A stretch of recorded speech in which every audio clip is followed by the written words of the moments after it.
Bonjour à tous. Aujourd'hui, petit épisode où on va reparler de travail physique. On va s'intéresser à une zone souvent sensible et douloureuse, la zone au niveau des épaules, au niveau des vertèbres cervicales, au niveau de la coiffe des rotateurs. Ça concerne beaucoup de muscles, il y aurait énormément de choses à dire. Aujourd'hui, on va travailler sur la position, on va essayer de l'améliorer et quelques techniques pour soulager les douleurs. D'abord, ce qui est très important en général, c'est de prendre conscience des mauvaises positions qu'on peut avoir dans la vie courante. Position classique, ça va être quand on est en position assise, deux erreurs de posture classiques dans lesquelles on se retrouve, la tête avancée vers l'avant, par exemple, là ici. Qu'est-ce qui se passe dans ces cas-là? On va prendre des accessoires de massage qui nous serviront tout à l'heure. Quand la tête est bien à la verticale du cou, je pose la balle, aucun effort finalement pour maintenir la tête. Elle repose sur un support fixe. Elle a un poids relativement léger. Dès qu'elle va être en avant du cou, forcément ça va exercer un poids largement supérieur qui va devoir être assuré par les muscles et par les articulations au niveau du cou. De la même façon, souvent on retrouve des positions où les épaules ici sont haussées. C'est-à-dire qu'on a finalement un tonus musculaire, une légère contraction permanente, des muscles notamment trapèze supérieur, angulaire de l'omoplate, élévateur de la scapula. Et à force, ces muscles en tension vont créer des contractures et des douleurs musculaires finalement permanentes. Et l'idée, ça va être au quotidien de prendre conscience déjà qu'on a une mauvaise posture et d'essayer de la corriger. Corriger, on a vraiment l'abaissement des épaules. Pensez régulièrement dans la journée à baisser ses épaules, à descendre les mains en direction du sol pour éloigner ici la distance entre l'épaule et l'oreille. C'est-à-dire dans l'idée, pensez être une girafe, un long cou, et évitez d'être un buffle. Deuxième chose, ça va être ici, dans cet exercice-là, prendre conscience de la position du cou vers l'avant et de chercher à reculer la tête pour l'amener bien à la verticale des épaules. Pour prendre conscience aussi de sa posture, on peut avoir ici, on a des courbures naturelles au niveau du corps, une lordose, c'est-à-dire un creux au niveau lombaire et au niveau du cou, et à l'inverse une syphose au niveau thoracique, un arrondissement. Là, ça va être de se mettre par exemple contre un mur pour prendre conscience de ça, poser les pieds, les talons contre le mur et de venir chercher, et là on va avoir une zone, un creux ici, qui va être plus ou moins grand selon les gens. S'il y a une hyperlordose au niveau cervical, on a plus de risques aussi d'avoir des tensions à ce niveau-là. Idem au niveau lombaire, mais là on va s'intéresser uniquement au niveau cervical. Donc l'idée c'est de prendre conscience ici, d'abaisser les épaules, d'amener aussi les épaules en arrière par une rotation externe. Si on revient contre un mur ici, l'idée ça va être d'amener les pouces vers l'extérieur, exorotation de l'épaule, ici, d'abaisser les épaules en même temps, comme on l'a dit tout à l'heure. Et là l'idée c'est que cette posture qui au départ demande un certain effort, devienne la plus naturelle possible. On a beaucoup de muscles qui sont concernés par les douleurs diverses au niveau des épaules. On a parlé donc de tous les muscles qui interagissaient notamment au niveau de la scapula.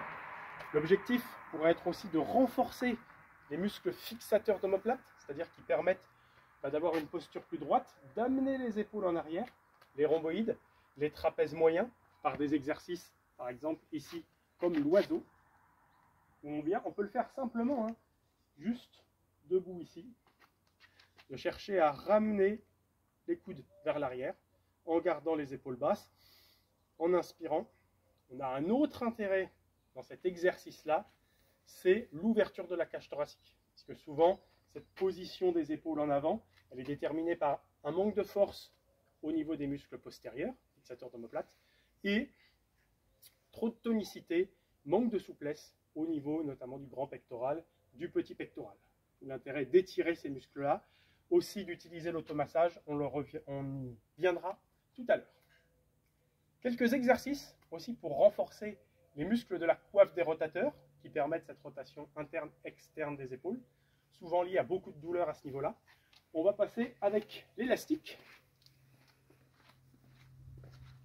Des exercices qui peuvent être utilisés à la fois en échauffement avant une séance de renforcement musculaire, mais qui peuvent être utilisés en rééducation, en réhabilitation, en travail correctif au niveau de de l'épaule. On a ici la rotation interne. L'idée, c'est de partir bien le coude le long du corps. On peut imaginer coller une feuille de papier ici et que la feuille reste fixe contre le corps. Et rotation interne, où on amène ici, donc du coup, la main sous le pectoral, côté opposé, tout en contrôlant le mouvement retour. On travaille là les muscles rotateurs internes de l'épaule, les muscles rotateurs externes. Donc là, l'idée, c'est d'effectuer une rotation externe du bras. Rotation externe, soit avec le bras le long du corps, soit on commencera à le faire sans l'élastique. Rotation externe avec le bras en abduction.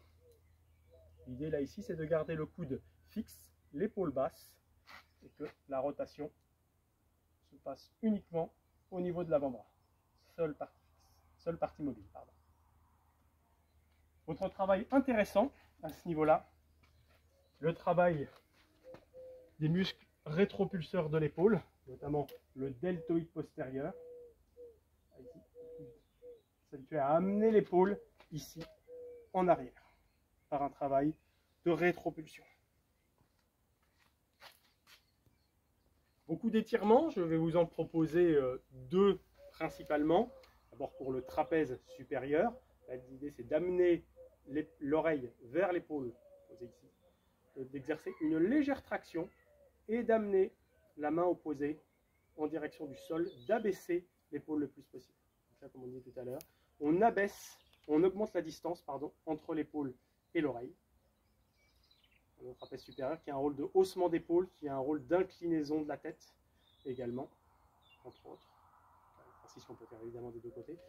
Autre exercice intéressant, ça peut être d'exercer une légère traction sur l'épaule. Donc là, on garde les épaules basses, tire légèrement derrière la tête pour amener le menton vers la poitrine. Très très léger. Alors intéressant quand on a des douleurs au niveau du trapèze, attention quand on a des douleurs plus de type articulaire, arthrose ou autre. Là, un exercice plutôt de renforcement pour amener la tête en arrière. Donc là, on exerce une force sur l'arrière de l'épaule et on vient tirer la tête en arrière. Tout en regardant en face, regard bien vers l'avant, pas trop vers le haut. Qu'est-ce qui se passe sur le haut? Eh bien, le trapèze étant extenseur de la tête sur l'épaule, on vient le contracter. Là, c'est vraiment pas le but. On travaille juste sur la rétropulsion de la tête qu'on vient verticaliser par rapport au cou. Pour aussi effectuer des automassages manuels sur cette zone, angulaire de l'omoplate, élévateur de la scapula trapèze, ou utiliser les balles de massage. Par exemple ici, la double balle, l'outil spécifique vraiment pour la colonne vertébrale, pour tous les muscles paravertébraux, que ce soit au niveau lombaire ou au niveau du cou. L'exercice va être de placer la balle au niveau trapèze angulaire de l'omoplate et de venir monter et descendre doucement. Un mouvement lent et régulier avec une tension continue. Pour augmenter, on pourra augmenter la tension pour avancer les pieds vers l'avant et rouler de haut en bas sur les épaules. Donc, étirement, automassage, renforcement musculaire, prise de conscience de sa position, travail de relâchement volontaire. On peut aussi parler du relâchement au niveau des mâchoires. L'idée, c'est de se sentir relâché au niveau des mâchoires, parce qu'on peut accumuler aussi beaucoup de tension au niveau de tous les muscles autour de la mâchoire, des sternocléidomastoïdiens notamment. L'idée, c'est de relâcher aussi cette posture sur l'expiration, particulièrement qui est plus liée, on va dire, au relâchement. Alors que pour récupérer de l'énergie, ça peut être intéressant aussi pour les trapèzes, ça va être plutôt inspiration, expiration lente, inspiration rapide, expiration lente. Ça permettra aussi d'avoir une meilleure prise de conscience de son corps et un meilleur relâchement. À vous de jouer!